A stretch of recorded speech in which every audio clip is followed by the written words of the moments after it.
Rome was not supposed to starve. It ruled the richest lands on earth.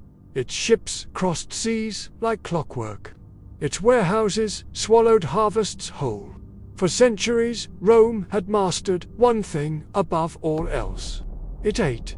Every day, grain poured into the city, enough to feed more than 1 million people.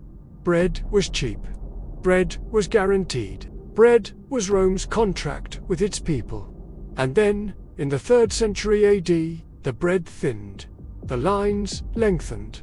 The prices climbed. No enemy banners flew over the walls. No siege engines appeared on the horizon.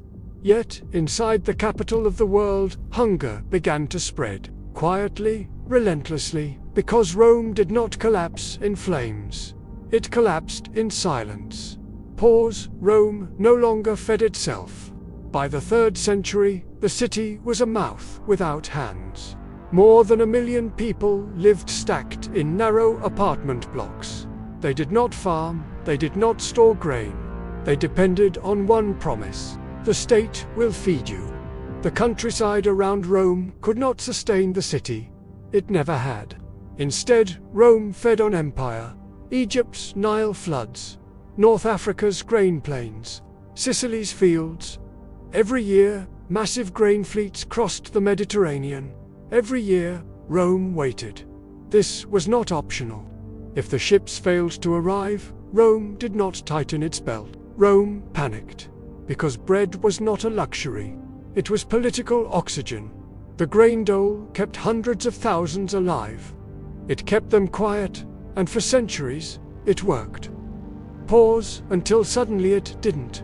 Pause. The disaster had a name. The crisis of the 3rd century. Between AD 235 and 284, the Roman world began to unravel. Emperors rose and fell at terrifying speed. Most were murdered by their own soldiers. Civil wars erupted faster than they could be ended. Borders cracked under pressure from every direction. But the most dangerous collapse was invisible. Rome's money died. To pay its armies, the state debased its silver coinage. Again, and again, and again. Each coin looked the same. Each coin was worthless. Inflation surged. Trust evaporated. Farmers demanded more for grain. Merchants refused fixed prices. Soldiers were paid in money that bought less every month. The system that moved food from field to city began to grind. Slowly at first, then all at once. Pause. And when Rome's money failed, the grain followed. Pause. Rome's food system had no backup. It relied on stable provinces, safe seas, predictable taxation, functioning administration. The crisis destroyed everyone. Egypt, Rome's primary grain supplier, was rocked by rebellion. North Africa suffered disruption and seizure. Naval patrols collapsed. Piracy returned. Ships were delayed, then lost, then never sent at all. Warehouses emptied faster than anyone admitted. And here was the fatal flaw. Rome had days of margin, not months. When the grain stopped flowing, the city had no time to adapt. Pause. Inside Rome, the consequences arrived faster than the grain ever had. Pause. The famine did not announce itself. It crept. First, rations were reduced. Then, distributions were delayed. Then nothing. Crowds gathered at grain depots before dawn. They waited, they argued, they fought. When bread appeared, it was smaller. When it vanished completely. Prices exploded. A loaf that once cost a day's wage now cost a week. Then more. Families sold furniture, then clothing, then tools. Parents sent children away to the countryside, to relatives, to anywhere that still had food. Many never came back. The city did not riot all at once. It thinned. Pause. And when hunger spreads, fear follows. Pause. The emperors panicked. They issued decrees, fixed prices, forced sales, death for hoarders.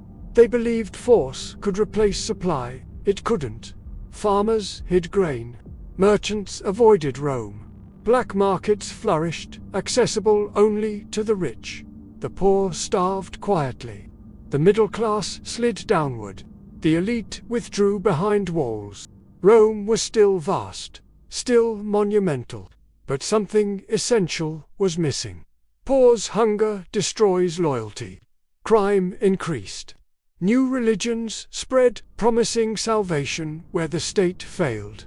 People stopped believing Rome would protect them. The idea of Rome as eternal, as provider, as guardian, began to die. This was not one bad year. It was decades of instability, repeated shortages, constant anxiety. Each crisis stripped the city of people, confidence, and resilience. Rome survived, but it was no longer whole. Poor's survival demanded something new. Control. The empire did not fall in the 3rd century. It hardened. Professions became hereditary. Prices were locked by law. Movement was restricted. The grain supply stabilized, but freedom vanished with it. Cities shrank. Rural estates grew. The empire lived on by becoming something else. The Rome that ruled through abundance was gone forever. Poor's Rome did not fall when its walls were breached. It began to fall when food stopped moving. The Great Famine of the 3rd century was not a single disaster. It was a warning. An empire that cannot feed its cities does not need an enemy. It will hollow itself out, because when bread disappears, power follows, and even the eternal city can starve in silence.